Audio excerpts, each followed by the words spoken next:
Assalamualaikum warahmatullahi wabarakatuh. Selamat datang di channel EDH Story. Cerita kali ini terinspirasi dari kisah nyata. Namun, untuk menjaga privasi semua pihak, nama tempat dan karakter telah kami ubah. Jika terdapat kesamaan dengan kejadian atau tokoh tertentu, hal tersebut hanyalah kebetulan semata. Pastikan Anda menonton cerita ini sampai selesai agar tidak terjadi kesalahpahaman. Sebelum cerita dimulai, saya mohon keikhlasan Anda untuk memberikan like dan subscribe pada channel ini. Semoga Anda selalu diberi kesehatan, kebahagiaan, dan kelancaran rezeki. Mari kita mulai kisahnya. Ramalan Jayabaya adalah warisan leluhur yang penuh teka-teki, mencerminkan perjalanan panjang peradaban Nusantara. Ditulis dalam bait-bait penuh simbolisme, ramalan ini meramalkan masa depan bangsa, termasuk pasang surut zaman dan kebangkitan keadilan. Sebagai Raja Kediri, Jayabaya diyakini tidak hanya seorang pemimpin politik, tetapi juga seorang visioner yang memiliki kemampuan melihat masa depan. Ramalannya dianggap sebagai panduan spiritual bagi generasi penerus. Namun, memahami ramalan ini bukanlah perkara mudah. Simbol-simbol seperti zaman edan atau kereta tanpa jaran seringkali ditafsirkan secara berbeda-beda. Seiring berjalannya waktu, ramalan tersebut menjadi bahan diskusi para intelektual dan spiritualis. Dalam teks yang tersisa, terdapat pesan-pesan tersembunyi yang mengisyaratkan perubahan besar, mulai dari kehancuran moral hingga kemajuan teknologi. Pada akhirnya, relevansi ramalan Jayabaya tidak hanya menjadi bahan renungan, tetapi juga peringatan bagi masyarakat modern. Dengan memahami akar sejarah dan pesan leluhur ini, kita diajak untuk merenungkan perjalanan bangsa dan mencari makna dari berbagai peristiwa yang terjadi di sekitar kita. Seberapa jauh ramalan ini relevan di era teknologi seperti sekarang? Jawabannya akan kita temukan dalam bab-bab berikutnya. Jayabaya meramalkan, di zaman edan, masa penuh kekacauan di mana manusia kehilangan moralitas dan integritas. Dalam bayangan ramalan itu, dunia dipenuhi oleh orang-orang yang mengejar kekayaan tanpa peduli cara, mengorbankan kejujuran dan nilai-nilai luhur. Gambaran tersebut seperti cerminan dari situasi saat ini. Di tahun 2024, Indonesia menghadapi ketegangan sosial akibat polarisasi politik yang tajam, disinformasi yang merajalela di media sosial, dan jurang kesenjangan ekonomi yang semakin melebar. Di masa ini, kebohongan menjadi alat untuk memanipulasi kebenaran, sementara rakyat kecil harus berjuang keras untuk bertahan hidup. Zaman edan tampak nyata di depan mata, di mana banyak orang merasa bahwa bertindak tidak bermoral menjadi satu-satunya jalan untuk bertahan. Namun, seperti dalam ramalan Jayabaya, selalu ada secercah harapan bahwa dari kekacauan ini, kebangkitan besar akan terjadi. Pesan yang tersembunyi dalam ramalan ini adalah ajakan untuk tidak larut dalam kegilaan. Sing waras ngalah, kata Jayabaya, mengingatkan bahwa di tengah kekacauan, kebijaksanaan tetap menjadi jalan menuju keselamatan. Masa sulit ini, menurut ramalan, hanyalah fase sementara sebelum datangnya perubahan besar yang lebih baik. Ramalan Jayabaya tentang kereta tanpa jaran dan perahu di langit telah menjadi salah satu bagian yang paling menarik untuk ditafsirkan. Di era modern ini, makna ramalan tersebut tampak jelas dalam bentuk kereta api cepat Jakarta-Bandung, mobil listrik, hingga pesawat terbang yang kini menjadi bagian dari kehidupan sehari-hari. Teknologi terus berkembang pesat, membawa perubahan besar dalam cara hidup masyarakat. Namun, perkembangan teknologi ini juga membawa tantangan. Revolusi industri keempat, yang ditandai dengan otomatisasi dan kecerdasan buatan, memicu kekhawatiran tentang pengangguran massal dan ketimpangan ekonomi. Selain itu, ada dilema etika tentang bagaimana manusia menggunakan teknologi. Apakah untuk kemakmuran bersama atau justru untuk kepentingan segelintir pihak saja? Dalam ramalan Jayabaya, teknologi bukan sekadar kemajuan, melainkan juga ujian moral. Masyarakat harus mampu memanfaatkan teknologi untuk menciptakan keadilan, bukan hanya mempermudah hidup. Disinilah tantangan sebenarnya, apakah transformasi teknologi ini akan membawa bangsa Indonesia menuju kejayaan atau malah memperdalam kekacauan zaman edan? Salah satu ramalan paling ikonik dari Jayabaya adalah hadirnya Ratu Adil, pemimpin yang akan membawa keadilan dan kemakmuran bagi Nusantara. Di tengah keresahan sosial, korupsi yang merajalela, dan krisis kepercayaan terhadap pemerintah, rakyat Indonesia menantikan sosok pemimpin yang mampu mengubah keadaan. Tahun 2024, sebagai tahun pemilu, menjadi titik penting untuk mewujudkan harapan tersebut.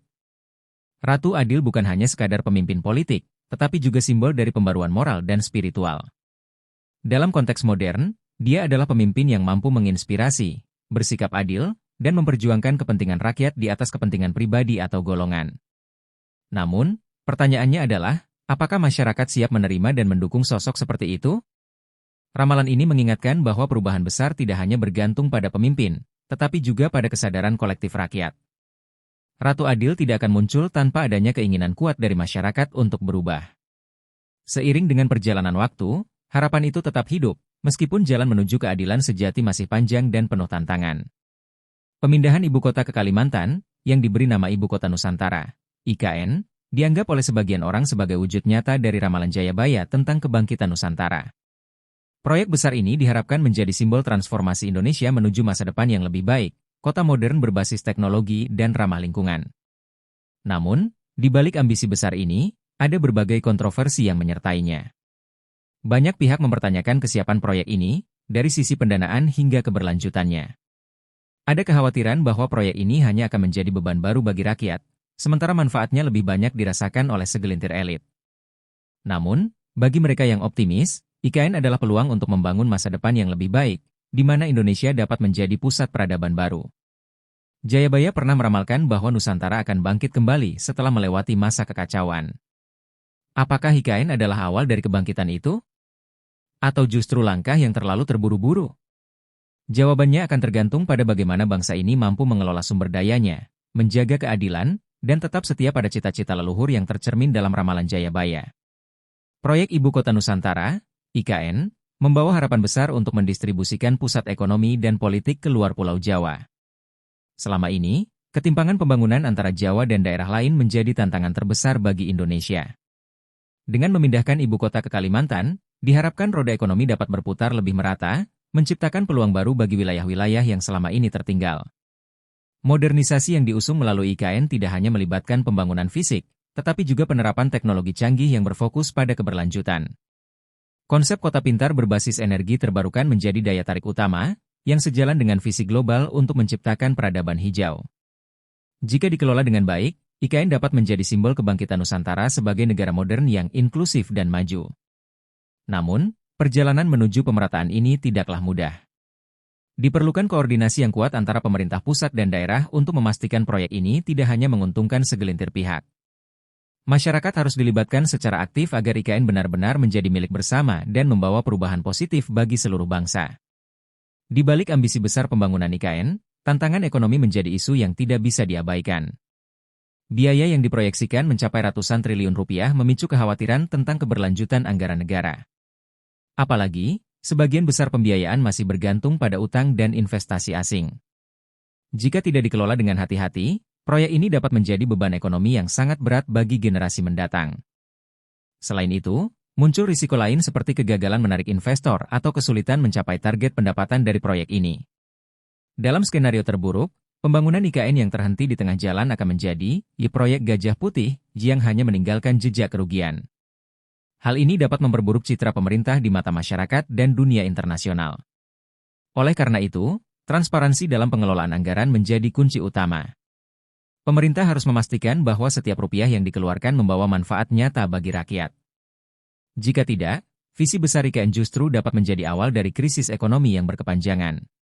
Kalimantan, sebagai lokasi IKN, adalah rumah bagi salah satu hutan tropis terbesar di dunia. Pembangunan di kawasan ini menimbulkan kekhawatiran serius terkait deforestasi dan kerusakan ekosistem. Hutan-hutan yang menjadi paru-paru dunia terancam tergantikan oleh beton dan aspal, mengorbankan habitat bagi flora dan fauna langka yang hanya ditemukan di wilayah tersebut. Selain itu, rusaknya ekosistem juga akan berdampak pada masyarakat adat yang selama ini hidup bergantung pada alam. Kehilangan hutan berarti kehilangan identitas dan sumber penghidupan mereka. Dalam konteks global, pembangunan IKN bisa menjadi bumerang bagi Indonesia yang selama ini dikenal sebagai salah satu negara dengan kekayaan alam terbesar di dunia. Untuk menjawab tantangan ini, pemerintah harus memastikan bahwa pembangunan dilakukan dengan prinsip keberlanjutan. Penggunaan teknologi ramah lingkungan dan konservasi hutan harus menjadi prioritas utama. Jika tidak, proyek ini bisa menjadi bagian dari masa sulit yang diramalkan Jayabaya, di mana kerusakan lingkungan menjadi penghalang menuju kebangkitan sejati. Ramalan Jayabaya tentang kedatangan orang asing dari utara sering dikaitkan dengan meningkatnya keterlibatan negara-negara seperti Cina dalam pembangunan Indonesia, termasuk proyek IKN. Di satu sisi, investasi asing memberikan suntikan dana dan teknologi yang sangat dibutuhkan. Namun, di sisi lain, Ada kekhawatiran tentang potensi hilangnya kedaulatan ekonomi dan politik Indonesia. Ketergantungan pada negara asing bisa membuka celah bagi kepentingan luar untuk menguasai sumber daya strategis. Banyak yang mengingatkan agar pemerintah berhati-hati dalam menyusun perjanjian kerjasama, agar tidak merugikan kepentingan nasional. Dalam sejarahnya, Nusantara pernah mengalami penjajahan akibat lemahnya pengawasan terhadap pengaruh asing. Namun, keterlibatan asing tidak selalu buruk. Jika dikelola dengan bijak, kerjasama internasional dapat menjadi katalis bagi pertumbuhan ekonomi dan pembangunan berkelanjutan. Tantangannya adalah bagaimana menjaga keseimbangan antara memanfaatkan investasi asing dan melindungi kedaulatan bangsa, sehingga Nusantara tetap menjadi milik rakyat Indonesia. Dalam ramalan Jayabaya, masa kekacauan selalu diikuti oleh kebangkitan besar. Setelah melewati pandemi, krisis global, dan berbagai tantangan lainnya, Indonesia memiliki peluang untuk memasuki era kejayaan baru. Proyek IKN dan modernisasi yang menyertainya dapat menjadi awal dari transformasi besar-besaran, asalkan dikelola dengan visi yang jelas dan integritas tinggi. Zaman baru ini membutuhkan komitmen dari seluruh elemen bangsa. Pemerintah, masyarakat, dan dunia usaha harus bekerja bersama untuk mewujudkan cita-cita besar ini. Pendidikan, inovasi, dan pembangunan yang inklusif menjadi kunci utama untuk menciptakan Indonesia yang lebih sejahtera dan berdaya saing. Apakah masa depan Indonesia benar-benar akan seperti yang diramalkan Jayabaya? Semua tergantung pada pilihan kita hari ini. Dengan semangat persatuan dan kerja keras, Nusantara bisa kembali menjadi pusat peradaban yang disegani dunia, seperti yang pernah terjadi di masa lalu. Ramalan Jayabaya bukan hanya sebuah prediksi, tetapi juga ajakan untuk terus berjuang demi kejayaan bangsa. Tahun 2024 adalah momen krusial bagi rakyat Indonesia. Pemilu membawa harapan besar bagi perubahan, terutama di tengah keresahan sosial dan ketidakpuasan terhadap pemerintahan sebelumnya. Masyarakat mendambakan pemimpin yang tidak hanya memiliki visi besar, tetapi juga mampu bertindak nyata untuk mengatasi korupsi, ketimpangan sosial, dan krisis kepercayaan yang kian mendalam. Ekspektasi rakyat tidak hanya sekadar janji kampanye, tetapi komitmen nyata untuk memperjuangkan keadilan. Pemimpin yang mampu menyatukan bangsa di tengah polarisasi politik sangat dinanti. Dalam perspektif ramalan Jayabaya, ini adalah panggilan bagi hadirnya Jeratu Adil, sosok pemimpin yang akan membawa keadilan dan kemakmuran. Namun, harapan ini tidak akan terwujud tanpa dukungan rakyat yang aktif berpartisipasi dalam proses demokrasi. Dalam masa penuh harapan ini, masyarakat dituntut untuk tetap kritis dan berperan aktif dalam membangun bangsa. Tahun 2024 adalah awal dari perjalanan panjang menuju Indonesia yang lebih baik. Apakah harapan ini akan menjadi kenyataan atau hanya sekadar mimpi, bergantung pada keputusan yang dibuat bersama. Ramalan Jayabaya penuh dengan simbolisme yang sulit dipahami secara harfiah. Simbol seperti, di zaman Edan, kereta tanpa jaran, Idan, perahu di langit, mengandung makna mendalam yang bisa diinterpretasikan berbeda sesuai dengan konteks zaman. Setiap simbol tampaknya menggambarkan siklus peradaban, kekacauan, transisi, dan akhirnya kebangkitan. Dalam konteks masa kini, simbol-simbol tersebut dapat diartikan sebagai perubahan sosial, politik, dan teknologi yang tengah berlangsung di Indonesia. Misalnya, di zaman Edan, menggambarkan era polarisasi dan hilangnya moralitas, sedangkan kereta tanpa jaran, dan perahu di langit, mencerminkan kemajuan teknologi. Simbolisme ini memberikan gambaran bahwa peradaban manusia selalu bergerak maju melalui siklus perubahan yang penuh tantangan. Bab ini mengajarkan bahwa ramalan bukanlah sekadar prediksi masa depan, melainkan juga alat refleksi. Simbolisme Jayabaya mengingatkan kita untuk terus belajar dari masa lalu dan menghadapi tantangan dengan bijaksana, agar kita tidak terjebak dalam siklus yang sama. Media sosial telah menjadi bagian tak terpisahkan dari kehidupan masyarakat modern. Namun, platform yang awalnya diciptakan untuk menghubungkan manusia kini seringkali menjadi sumber disinformasi, kebencian, dan polarisasi. Dalam banyak hal, media sosial mencerminkan di zaman Edan yang diramalkan Jayabaya, di mana kebohongan lebih mudah diterima daripada kebenaran. Algoritma media sosial yang memprioritaskan sensasi dibanding fakta memperburuk keadaan. Informasi palsu menyebar dengan cepat, memecah belah masyarakat, dan merusak kepercayaan publik. Selain itu, anonimitas di dunia maya seringkali digunakan untuk menyebarkan ujaran kebencian tanpa tanggung jawab. Namun, media sosial juga memiliki potensi besar untuk kebaikan. Dengan pendidikan literasi digital yang baik, masyarakat dapat menggunakan platform ini untuk membangun kesadaran kolektif dan menyatukan bangsa. Media sosial adalah alat, dan bagaimana kita menggunakannya akan menentukan apakah ini menjadi bagian dari solusi atau justru memperpanjang zaman edan. Pemilu 2024 adalah momen penting bagi Indonesia, bukan hanya sebagai ajang demokrasi, tetapi juga sebagai penentu arah masa depan bangsa. Dalam ramalan Jayabaya, setiap transisi besar selalu diawali dengan kekacauan, dan pemilu kali ini berada di tengah era yang penuh gejolak.